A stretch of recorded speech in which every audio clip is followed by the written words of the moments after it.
আসসালামু আলাইকুম। সবাইকে আমন্ত্রণ জানাচ্ছি এবি নিউজ প্রাইম সংবাদে। আপনাদের সঙ্গে আছি আমি সুমাইয়া মেঘলা। শুরুতেই জানিয়ে দেব সংবাদ শিরোনাম। বাজেটের পর প্রথমবার কোনো পণ্যের দাম না বাড়ায় সন্তোষ প্রকাশ তারেক রহমানের। চট্টগ্রামে স্বরাষ্ট্রমন্ত্রীকে খোঁচা দিলেন ডাক্তার শফিকুর রহমান। ডিবি পরিচয়ে নাঈম হাসানকে হেনস্থার ঘটনায় নতুন মোড়। ডিএসসিসি এলাকায় জাতীয় বৃক্ষরোপণ কর্মসূচি 2026-এর উদ্বোধন। ডিএনডি লেকে গোসল করতে নেমে একই পরিবারে 3 জনের মর্মান্তিক মৃত্যু। দেশবিরোধী ষড়যন্ত্র ও বিদেশি আধিপত্যের বিরুদ্ধে কঠোর অবস্থানের আহ্বান কর্নেল অলি আহমেদের। লন্ডনে জানালার কার্নিশে ঝুলে থাকা শিশুকে বাঁচালেন ভারতীয় মোহাম্মদ জেসিল। ক্রিকেট খেলার অভিজ্ঞতা কাজে লাগিয়ে ক্যাচ ধরলেন শিশুটিকে। উত্তর ওয়াজিরিস্তানে 3 দিনের অভিযানে 21 জঙ্গি নিহত। টিটিপির 4 রিং লিডারও নিহত। দিবালার ভবিষ্যৎ নিয়ে অনিশ্চয়তা, দলবদলের গুঞ্জন। অস্ট্রেলিয়াকে হোয়াইট ওয়াশের লক্ষ্য বাংলাদেশের। দর্শক, এতক্ষণ শুনছিলেন শিরোনাম, এখন বিস্তারিত। বাজেট উপস্থাপনের পরদিন বাজারে পণ্যের দাম বাড়া বাংলাদেশের বহু বছরের পরিচিত চিত্র। তবে এবার সে ধারায় পরিবর্তন এসেছে বলে মন্তব্য করেছেন বিএনপি চেয়ারপারসন ও প্রধানমন্ত্রী তারেক রহমান। তিনি বলেন, বাজেট ঘোষণার পর এই প্রথমবারের মতো কোনো জিনিসপত্রের দাম বাড়েনি, যা জনগণের জন্য স্বস্তির খবর। শনিবার সন্ধ্যায় কক্সবাজারের চকরিয়া পৌর বাস টার্মিনালে উপজেলা ও পৌরসভা বিএনপি আয়োজিত জনসভায় প্রধান অতিথির বক্তব্যে তিনি এ মন্তব্য করেন। তিনি জানান, সকালে ঢাকা থেকে প্লেনে ওঠার সময় পত্রিকাগুলোতে চোখ বুলিয়ে দেখেন সবগুলোতে কম বেশি একই খবর। বাজেটের পরদিন বাজারে কোনো পণ্যের দাম বাড়েনি। পত্রিকাগুলো নিউজ করেছে, প্রতিবার বাজেটের সময় নিত্য প্রয়োজনীয় জিনিসের মূল্য পরের দিনই বৃদ্ধি পায়। আল্লাহর রহমতে আলহামদুলিল্লাহ, শুকুর আলহামদুলিল্লাহ, এইবার বাজেট দেওয়ার পরে এখন পর্যন্ত কোনো জিনিসের দাম বৃদ্ধি পায়নি। কারণ চাল, ডাল, তেল, নুন সব প্রয়োজনীয় যে জিনিসগুলো আছে তার উপরে যে সকল ট্যাক্স ছিল, বর্তমান সরকার এই 2 দিন আগের বাজেটে 60টি পণ্যের উপর থেকে ট্যাক্স তুলে নিয়েছে, যাতে করে নিত্য প্রয়োজনীয় জিনিসের দাম না বাড়ে। প্রিয় ভাই বোনেরা, কারণ উদ্দেশ্য একটি, লক্ষ্য একটি, দেশের মানুষ যাতে ভালো থাকতে পারে। আমরা যেমন মানুষের নিত্য প্রয়োজনীয় জিনিসের, ওষুধ, বিভিন্ন চিকিৎসার বিষয়ের ট্যাক্স কমিয়ে দিয়েছি, যাতে সেগুলোর দাম কমে যায়, যাতে মানুষ স্বস্তিতে থাকতে পারে। আমরা ট্যাক্স বাড়িয়েছি কিসে? আমরা ট্যাক্স বাড়িয়েছি মদের উপরে। অন্যদিকে বিরোধী দলীয় নেতা ও জামায়াত ইসলামী আমির ডাক্তার শফিকুর রহমান বলেছেন, চট্টগ্রামবাসী নাকি গর্বিত, কারণ তারা পেয়েছেন এমন একজন সর্বমন্ত্রী যিনি নাকি সব মন্ত্রণালয় চালান। এমনকি প্রধানমন্ত্রীর কথাও তাকে বলতে হয়। শনিবার বিকেলে চট্টগ্রামের লালদিঘি ময়দানে 11 দলীয় ঐক্যের বিভাগীয় সমাবেশে প্রধান অতিথির বক্তব্যে তিনি এ মন্তব্য করেন। তার বক্তব্যে ছিল সমালোচনা, ব্যঙ্গ এবং রাজনৈতিক ক্ষোভের মিশ্র সুর। সমাবেশে এক পর্যায়ে নেতাকর্মীরা ভুয়া ভুয়া স্লোগান দিলে তিনি তা থামিয়ে দিয়ে বলেন, নিজেদের সন্তানকে ভুয়া বলতে নেই, নিজের সন্তান কানা হলেও তো পদ্মলোচন। তার এই মন্তব্যে সমাবেশ স্থলে উপস্থিত অনেকে হাস্যরসে ফেটে পড়েন। আপনারা ভাগ্যবান, এই চট্টগ্রাম দিয়ে এই অঞ্চলে ইসলাম প্রবেশ করেছে। এই চট্টগ্রাম মহান মুক্তিযুদ্ধের আওয়াজ এবং আহ্বান, স্বাধীনতার ঘোষণা সারা দেশবাসী, বিশ্ববাসীকে ছড়িয়ে দিয়েছে। এই চট্টগ্রাম আল্লাহ রসুলের বিরুদ্ধে অবস্থান নিয়ে শাহবাগ চত্বরে যারা বাজার বসিয়েছিল তাদের। চট্টগ্রামে জাতীয় দলের ক্রিকেটার নাঈম হাসানকে ডিবি পরিচয়ে হেনস্থা ও মারধরের ঘটনায় চাঞ্চল্যকর তথ্য সামনে এসেছে। অনুসন্ধানে জানা গেছে, বিমানবন্দর কেন্দ্রিক সোনা চোরাচালানের একটি চালান আটকানোর উদ্দেশ্যে বসানো চেকপোস্টে ভুল সন্দেহের শিকার হন এই ক্রিকেটার। পরিচয় দেওয়ার পরও তাকে মারধর করে থানায় নেওয়া হয়, এমন তথ্য নিশ্চিত করেছেন সংশ্লিষ্ট একাধিক সূত্র। খোঁজ নিয়ে জানা যায়, চট্টগ্রাম বিমানবন্দর দিয়ে প্রায় সোনা চোরাচালানের ঘটনা ঘটে। শুক্রবার রাতেও সোনার একটি চালান পাচারের তথ্য পেয়ে লালখান বাজার ফ্লাইওভারের মুখে চেকপোস্ট বসান খুলশী থানার ভারপ্রাপ্ত কর্মকর্তা ওসি আরিফুর রহমান। অভিযানে অংশ নেন উপপরিদর্শক শফিকুল ইসলাম সহ কয়েকজন পুলিশ সদস্য এবং পুলিশের সোর্স। সূত্র জানায়, বিমানবন্দরের সোর্সের দেয়া তথ্যের ভিত্তিতে একটি সিএনজি চালিত অটোরিকশা থামান পুলিশ সদস্যরা। সেই অটোরিকশাতেই ছিলেন জাতীয় দলের ক্রিকেটার নাঈম হাসান। অন্যদিকে ঢাকা দক্ষিণ সিটি কর্পোরেশন ডিএসসিসি এলাকায় জাতীয় বৃক্ষরোপণ কর্মসূচি 2026-এর উদ্বোধন করেছেন ডিএসসিসির প্রশাসক বীর মুক্তিযোদ্ধা মোহাম্মদ আব্দুস সালাম। শনিবার গুলিস্তানের শহীদ মতিউর রহমান পার্কে একটি চারা রোপণের মাধ্যমে তিনি ডিএসসিসির 10টি অঞ্চলে একযোগে এই কর্মসূচির সূচনা করেন। বৃষ্টি রোদ উপেক্ষা করে স্থানীয় বাসিন্দা, স্বেচ্ছাসেবী ও সিটি কর্পোরেশনের কর্মীরা উদ্বোধনী অনুষ্ঠানে অংশ নেন। জাতীয় বৃক্ষরোপণ কর্মসূচির অংশ হিসেবে ডিএসসিসি এলাকায় 2026 থেকে 2030 সাল পর্যন্ত 5 বছরে মোট 3 লাখ গাছ লাগানোর পরিকল্পনা নেওয়া হয়েছে। নারায়ণগঞ্জের সিদ্ধিরগঞ্জে ডিএনডি লেকে গোসল করতে নেমে একই পরিবারে ৩ জনের মৃত্যু হয়েছে। শনিবার বিকেলে বার্মা স্ট্যান্ড সংলগ্ন নাভানা সিটির সামনে দক্ষিণ কদমতলী কাশিমপাড়া এলাকায় ঘটে এই মর্মান্তিক ঘটনা। নিহতরা হলেন মোহাম্মদ রাশিদুজ্জামান, তার শ্যালক মোহাম্মদ গালিব এবং গালিবের বোন মোসাম্মদ সুরাইয়া। তারা ওই এলাকায় অ্যাডভোকেট জালাল সাহেবের বাড়িতে ভাড়াটিয়া হিসেবে বসবাস করতেন। পুলিশ ও স্থানীয় সূত্র জানায় বিকেল 3:30 থেকে 4টার মধ্যে 3 জনই ডিএনডি লেকে গোসল করতে নামেন।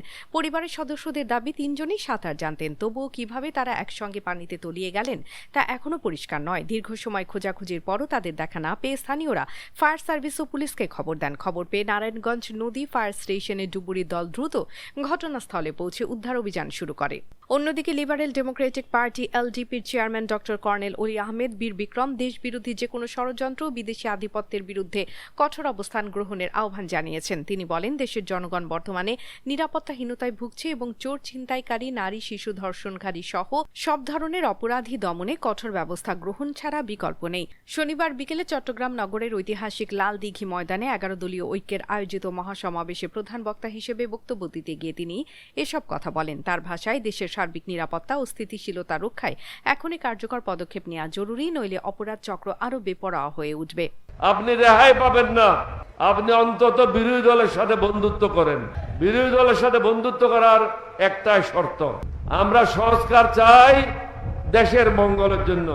তারেক রহমান সাহেবের ভয় পাওয়ার তো কোনো কারণ নাই। আপনি 2বার প্রধানমন্ত্রী থাকতে পারবেন, 2বার রাষ্ট্রপতি থাকতে পারবেন, 20 বছর সুযোগ পাবেন, আর কয় বছর দরকার? তাহলে এই যারা আপনাদেরকে কুপরামর্শ দিচ্ছে তাদের কথা কেন শুনছেন? সংস্কারগুলি প্রোগ্রামজাদাদের হাত থেকে মুক্তি চাই, যাদের কারণে দেশে অশান্তি, তাদের হাত থেকে মুক্তি চাই, বিদেশি দালালদের হাত থেকে মুক্তি চাই, তাদেরকে চিহ্নিত করেন। আমি শুনেছি আপনি ইতিমধ্যে সচিবালয়ে যারা দালালি করে তাদেরকে চিহ্নিত করতেছেন। আপনি কেন চিহ্নিত করেন না? থানায় যারা দালালি করে তাদেরকে চিহ্নিত করেন। যুক্তরাজ্যের পূর্ব লন্ডনে 9 মিনিট ধরে জানালার কার্নিশে ঝুলে থাকা এক শিশুকে বাঁচিয়ে নায়ক হয়ে উঠেছেন ভারতীয় বংশোদ্ভূত মোহাম্মদ জেসিল।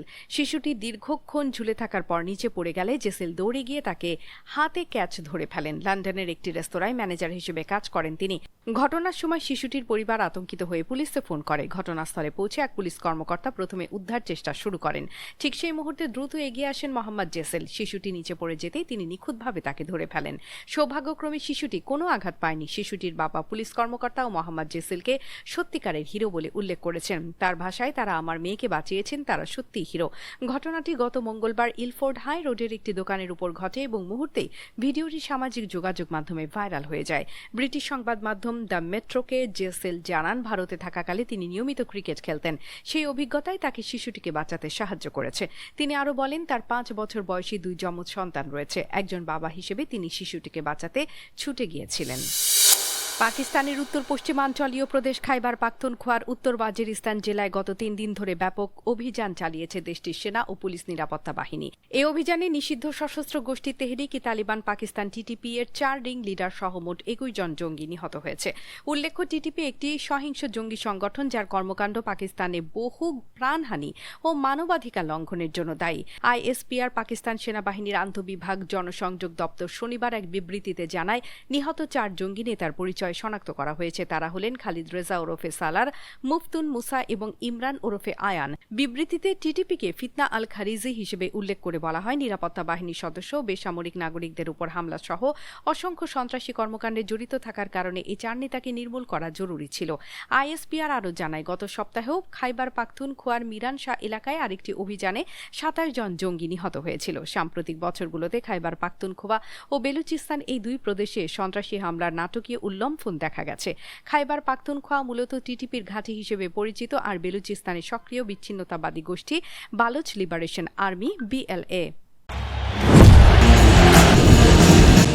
অনেকদিন ধরেই পাওলো দিবালাকে ঘিরে দলবদলের গুঞ্জন চলছে। বিশেষ করে আর্জেন্টিনার ঐতিহ্যবাহী ক্লাব বোকা জুনিয়র্সের আগ্রহের কারণে সাম্প্রতিক সময়ে সে আলোচনা আরও জোরালো হয়েছে। তবে নিজের ভবিষ্যৎ নিয়ে অবশেষে মুখ খুলেছেন আর্জেন্টাইন ফরওয়ার্ড। তার বক্তব্য পরিষ্কার, এই মুহূর্তে তিনি রোমার খেলোয়াড় এবং ক্লাবের প্রতি সম্মান রেখে ভবিষ্যৎ নিয়ে প্রকাশ্যে কিছু বলতে চান না। ছুটি কাটাতে নিজ শহর কর্দোবায় গিয়ে স্থানীয় রেডিও কাদেনা 3কে দেয়া সাক্ষাৎকারে বোকা জুনিয়র্সে যোগ দেওয়ার সম্ভাবনা নিয়ে প্রশ্ন করা হলে দিবালা বলেন, দেখা যাক কি হয়।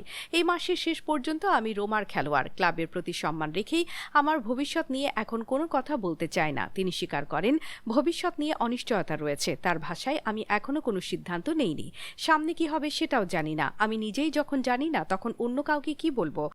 অন্যদিকে অস্ট্রেলিয়ার বিপক্ষে ইতিহাসে প্রথমবার ওয়ানডে সিরিজ জিতেছে বাংলাদেশ, সেটাও এক ম্যাচ হাতে রেখেই। তবে এখানেই থেমে থাকতে চান না ওপেনার সৌম্য সরকার।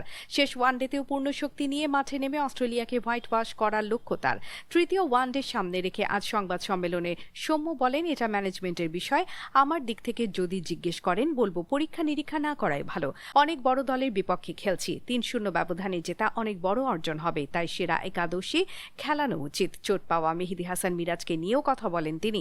সৌম্যের ভাষায়, মিরাজ দলের সঙ্গে যোগ দিয়েছে, এখনো চিকিৎসকরা দেখছে, আগামীকাল পর্যন্ত সময় আছে, দলের সঙ্গে আছে, সে ভালো আছে। সিরিজ জয়কে আরো বড় করে উদযাপন করা উচিত ছিল বলে মনে করেন সৌম্য। তিনি বলেন, আমরা যে সিরিজ জিতেছি এটা সবার অনেক বড় করে উদযাপন করা উচিত ছিল। দর্শক, এতক্ষণ আমাদের সঙ্গে থাকার জন্য ধন্যবাদ। সর্বশেষ সংবাদ পেতে চোখ রাখুন আমাদের ওয়েবসাইট www.abnewsinternational.com-এ। সেই সাথে ভিডিও নিউজ পেতে যুক্ত থাকুন আমাদের ফেসবুক পেজ ও ইউটিউব চ্যানেলে।